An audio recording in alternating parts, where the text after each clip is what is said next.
نبينا وحبيبنا وسيدنا محمد صلى الله عليه وسلم وعلى آله وصحبه ومن تبعهم بإحسان إلى يوم الدين. Amma ba'du. Kita lanjutkan sirah nabawiyah. Masih membahas tentang pranubuwah, masa kecil hingga dewasa, yaitu sampai beliau menikah dengan Siti Khadijah atau Sayyidah Khadijah.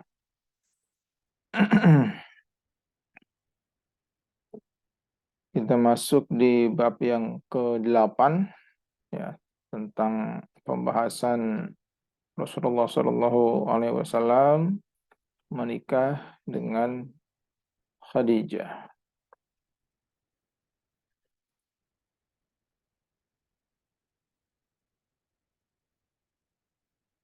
Di dalam bahasan ini, yaitu bab tentang pernikahan Nabi dengan Sayyidah Khadijah radhiyallahu anha, ada 3 bab, dan kita sudah masuk di bab yang ketiga, ya. Yang bab pertama sekilas tentang Khadijah. Beliau adalah wanita yang memiliki kedudukan yang sangat mulia di antara suku-suku Quraisy dan wanita yang kaya raya, juga wanita yang terkenal menjaga kehormatannya. Kemudian bab yang kedua yaitu tentang awal pertemuan beliau dengan Rasulullah Shallallahu Alaihi Wasallam, yaitu dalam urusan bisnis. Beliau seorang wanita pebisnis, namun karena kondisi peradaban, ya, di Arab sana, yang mana kaum laki-laki menguasai, mendominasi segala sektor, termasuk sektor perekonomian, sehingga Khadijah mewakilkan urusan bisnisnya pada karyawannya, yaitu seorang atau orang-orang dari kalangan laki-laki. Dari situlah awal pertemuan Khadijah dengan Rasulullah Shallallahu Alaihi Wasallam. Ini sudah kita bahas. Kita masuk ke proses perjalanan pernikahan, ya, Nabi Muhammad Shallallahu Alaihi Wasallam dengan Sayyidah Khadijah.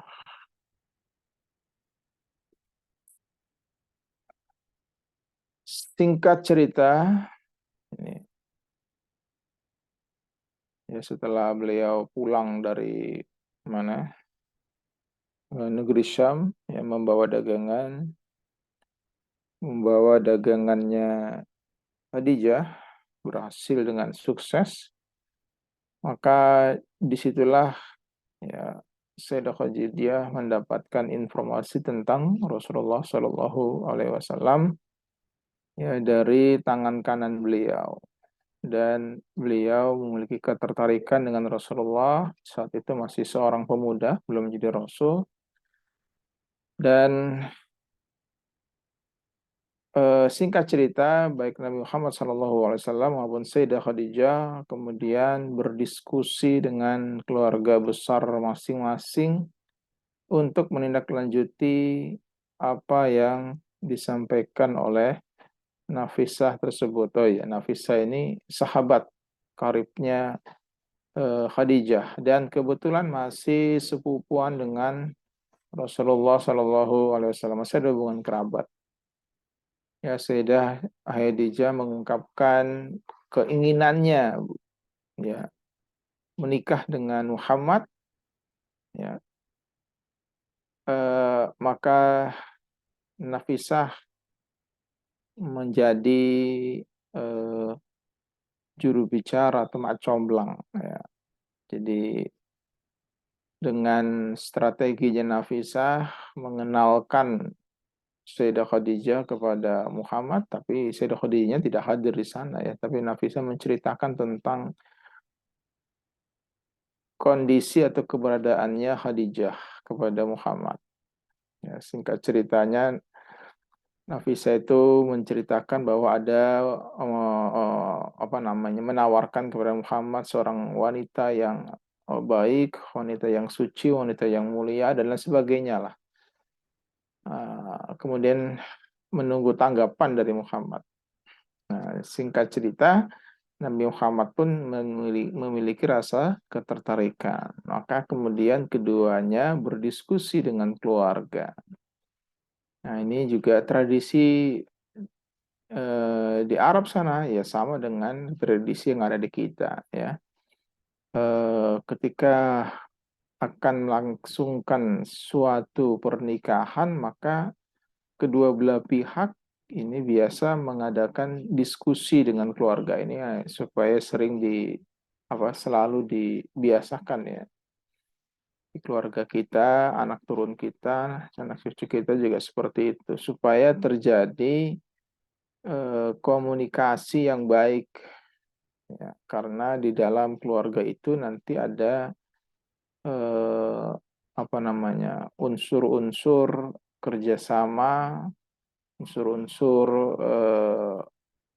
watawassabil haq di dalamnya ya, sampai nanti masa pernikahan ketika ada suatu masalah juga keluarga dilibatkan ya, hakaman min ahlihi wa hakaman min ahliha. Nah, orang yang bijak dari keluarga wanita, orang yang bijak dari keluarga laki-laki juga diajak bermusyawarah sampai selanjutnya seperti itu. Maka di awal ya, sebelum menikah selayaknya laki-laki maupun perempuan mengadakan diskusi musyawarah dengan keluarga besarnya masing-masing, melibatkan ya keluarga besarnya masing-masing. Ya, ini suatu kebiasaan yang baik ya, yang kemudian dilestarikan ya, di dalam Islam, dan alhamdulillah di Indonesia memang seperti itu juga. Nah, setelah melalui pertimbangan yang matang, akhirnya kedua keluarga besar sepakat untuk menikahkan anak-anaknya. Nabi Muhammad SAW saat itu diantar oleh pamannya, yaitu Abu Thalib dan Hamzah, berangkat ke rumah Sayyidah Khadijah. Ya, sesampainya di rumah Sayyidah Khadijah, mereka disambut oleh paman Sayyidah Khadijah, yaitu Amr bin Asad.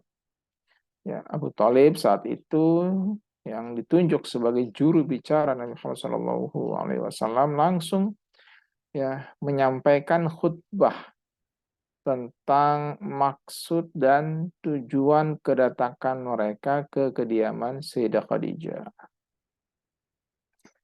Disebut juga dengan khutbah-khitbah. Kalau kita apa ya namanya?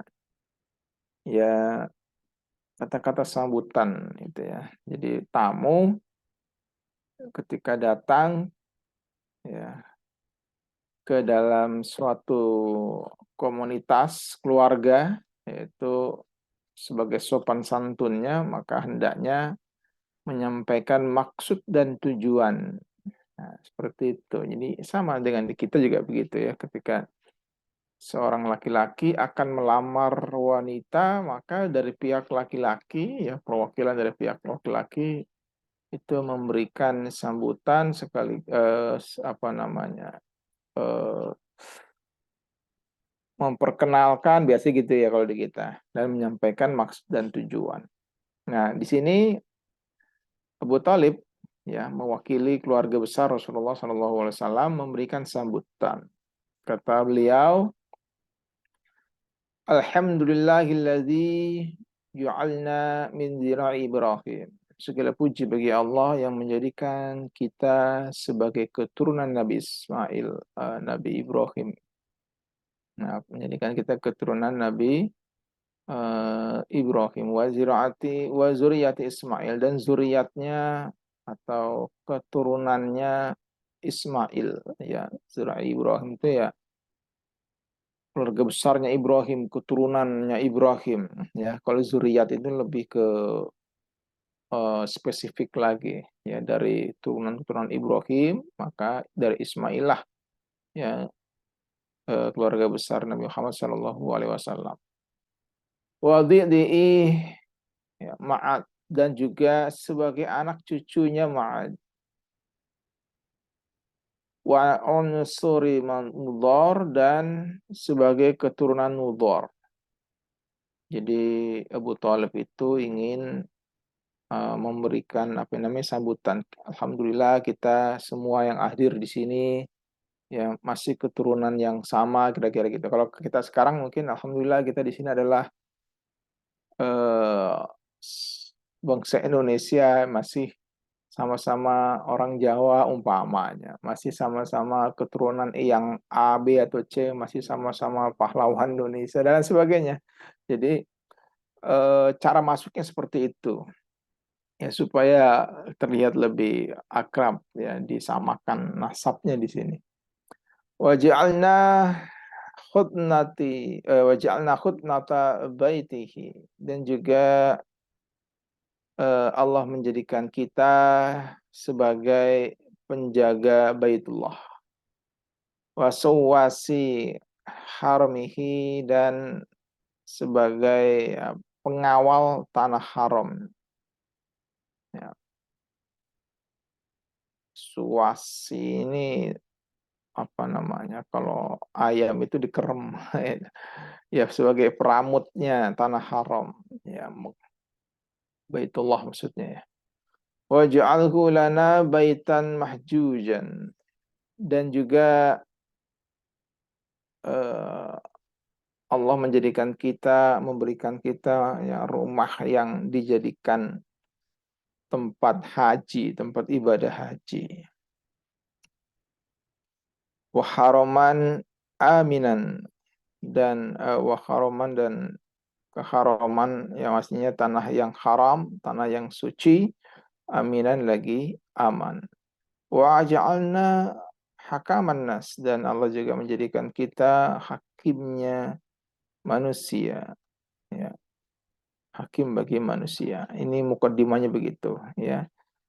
Jadi untuk merekatkan eh, suasana kira-kira gitulah ya. Jadi dicari titik temunya apa, kedekatan secara kekeluargaannya di mana. Ini ya kalau kita istilahnya basa-basinya lah ya. Tuma inna ibn akhi. Nah, ini baru memperkenalkan ini. Tuma inna ibn akhi, kemudian sesungguhnya anak laki-laki saudara saya, haza yang ini, yaitu Muhammadun bin Abdullah, Muhammad bin Abdullah, la yuzawwanu bihi, tidak bisa dibandingkan ya rajulun dengan seorang laki-laki min Quraisy, dari orang Quraisy, ila rajaha alaihi, kecuali dia melebihi ya, atau lebih berat kalau di mana timbangan tadi ya, kalau dibandingkannya lebih berat, atau melebihi apanya, biran, kebaikannya, wa fadlan, dan keutamaannya, wa karaman, dan kemuliaannya, wa aqlan, dan akalnya, wa majidan, dan kedermawanannya, wa nabilan, dan kecerdikannya. Oh, Nabila ini namanya keren juga nih perempuan. Biasanya masuk nama Indonesia juga nih Nabila. Cerdik, bijaksana juga bisa ya. Wa in kana fil mal qillun, wa in kana, walaupun dia Muhammad ini fil mal, urusan harta, qillun, sedikit. Ya, meskipun hartanya sedikit, ya tapi dia orang yang luar biasa lah dibandingkan dengan orang-orang pemuda-pemuda Arab lainnya, ya. Lebih cerdik, lebih dermawan, lebih pinter, mulia, keutamanya luar biasa, ya. Al-Amin, terpercaya, suduk, orang yang sangat jujur dan lain sebagainya. Walaupun hartanya sedikit, ya, tapi wa fainal mala zillun zailu, ya. Namun sesungguhnya harta itu adalah bayang-bayang, ya, zailun, yang akan hilang. Wa amrun hailun, dan sesuatu yang hailun, akan pergi dengan cepat. Harta itu ya bisa jadi nyarinya lama, perginya cepet. Bisa itu harta kayak begitu itu ya. Jadi ya seperti bayang-bayang atau naungan ya bisa berpindah-pindah gitu ya kalau awan kan gitu ya.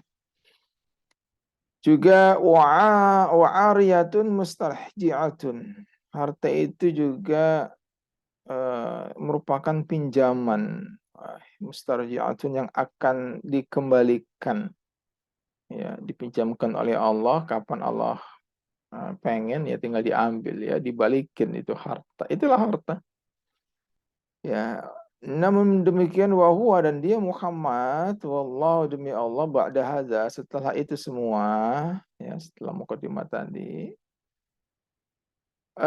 lahu baginya nabaun azim ya memiliki kabar yang sangat penting, kabar yang besar. Jadi setelah itu semua di sini saya ingin ya, menyampaikan bahwa Muhammad ini datang ke sini bahwa ada berita yang sangat penting ini. Ya, ini mulai masuk ke intinya ini.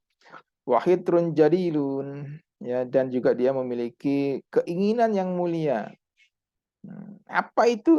Itu kan artinya saya kesini nih mau dalam rangka melamar. Siapa yang dilamar yang disebutkan di sini? Walahu fi Khadijah binti Khuwailidin raghibatun dan dia eh, memiliki keinginan apa namanya? Menyukai ya raghibah, senang atau menyukai Khadijah. Walaha dan bagi Khadijah fidillah Muhammad misal zalik dan setahu saya juga begitu. Khadijah juga ya menyukai Muhammad, saling menyukai gitu ya. Ada rasa itu. Wa ma ahbabtum minas sadaqi dan apa saja mahar yang kalian sukai, yang kalian ingini fa'alayya, maka atas saya, artinya maka saya yang menanggung maharnya. Mahar apa yang kalian minta, insya Allah saya siap ya menanggungnya. Jadi dalam hal ini mahar boleh diwakilkan oleh siapapun ya. Ya, jadi yang menikah si A umpamanya dia punya teman si B yang punya duit, nah si B nanti nanggung maharnya boleh ya atas nama tadi si A tadi. Jadi mahar boleh ditanggung siapa saja gitu ya. Dan ini berlaku juga di dalam Islam. Ya, waktu itu kan ya Rasulullah belum mendapatkan wahyu, belum jadi rasul ya. Tapi hal seperti ini sudah apa namanya menjadi kebiasaan di kalangan Arab dan di dalam Islam kemudian dilestarikan ya, seperti itu ya. Maksud tadi khitbah sampai sekarang masih tetap ada dan itu memang dilestarikan dalam Islam. Melamar ya kan, ya itu jatuhnya kalau di kita kayak tunangan, dia sudah ada lamaran, kemudian ditentukanlah eh, apa namanya diterima atau tidaknya biasanya kan begitu. Setelah itu langsung ditentukan mas kawin dan hari haknya pernikahan, ya, begitu. Uh, kemudian di sini Rasulullah SAW pun maju untuk melamar Khadijah dan terjadilah akhirnya pernikahan antara lelaki yang sangat saleh dan mulia, ya, yang mana beliau mengatakan kata Rasulullah SAW, Ana sayyidu waladi Adam yaumul qiyamah. La fakhra. Saya adalah sayyidnya, gustinya, tuannya, ya, eh, pemukanya anak turunnya Adam di hari kiamat. La fakhra wala fakhra dan itu bukanlah sombong. Ini bukan kesombongan tapi saya kasih tahu saya ini sayyidnya anak turunnya Adam. Ya, pemimpinnya, tuannya atau pemimpinnya. Wa biadi dan di tanganku lah ya liwaul hamdi ya bendera alhamdu ya bendera pujian wala fakhra dan saya tidak sombong. Bayangkan ya innal hamda itu kan lillah, sesungguhnya pujian itu bagi Allah ya, Allah yang berhak dipuji. Nah Rasulullah mendapatkan nama yang luar biasa yaitu Muhammad ya orang yang terpuji. Nah Masya Allah dan juga nama lainnya adalah Ahmad. Dan nanti di hari kiamat beliaulah yang diterima puji-pujinya oleh Allah Subhanahu wa taala sebelum terjadinya hari hisab. Ya. Makanya kata beliau, di tangan saya lah bendera pujian itu. Dan ini bukan sombong ya. Wa ma min nabiyyin yauma idzin, dan tidak ada satu nabi pun di hari itu, di hari kiamat ya. Adamu, walaupun Adam sekalipun, ya bahkan Adam sekalipun, ya tidak pula Adam, Faman dan orang atau nabi siwau selainnya Adam. Tidak ada illa tahta liwa'i, kecuali semuanya itu berada di bawah benderaku. Jadi nanti di hari kiamat Rasulullah SAW adalah ya pimpinannya semua anak turunnya Adam. Di bawah benderanya Nabi Muhammad SAW. Karena hanya beliaulah saat itu yang memang diterima, didengar, ya, dan yang berani memohon kepada Allah. Ya. Nabi-nabi yang lain, Rasulullah yang lain nggak ada yang berani, ya, termasuk Adam. Bahkan Nabi Musa yang paling sering manja dengan roh Allah, ya kan. Nah, ini nggak berani, ya, apa namanya, memohon apapun kepada Allah nanti di hari kiamat. Hanya Rasulullah yang berani dan yang memang diberikan kemampuan untuk itu. Wa ana, dan saya kata Rasulullah, awwaluman, pertama kalinya orang tan syakku, yang pecah. Kalau orang Jawa bilang meletek, ya, meletek. Anhu, darinya apa? Al-ardu, bumi, artinya keluar dari bumi, ya, keluar dari kuburan, wala fakhra, dan tidak sombong. Sayalah orang yang pertama kali bangkit atau bangun dari kubur, ya, keluar dari kubur. Di hadis lain juga diterangkan, ya, ketika saya pertama orang yang bangkit dari kubur, tapi ketika itu saya melihat Nabi Musa lagi apa gendolan, lagi gendolan itu apa ya, lagi pegangan di arsnya Allah. Nah, dari sini waduh, berarti siapa duluan yang bangkit dari kubur? Ya karena Nabi Musa ini nabi yang termasuk nabi yang apa, nabi kesayangan, ya, Rasul kesayangan juga.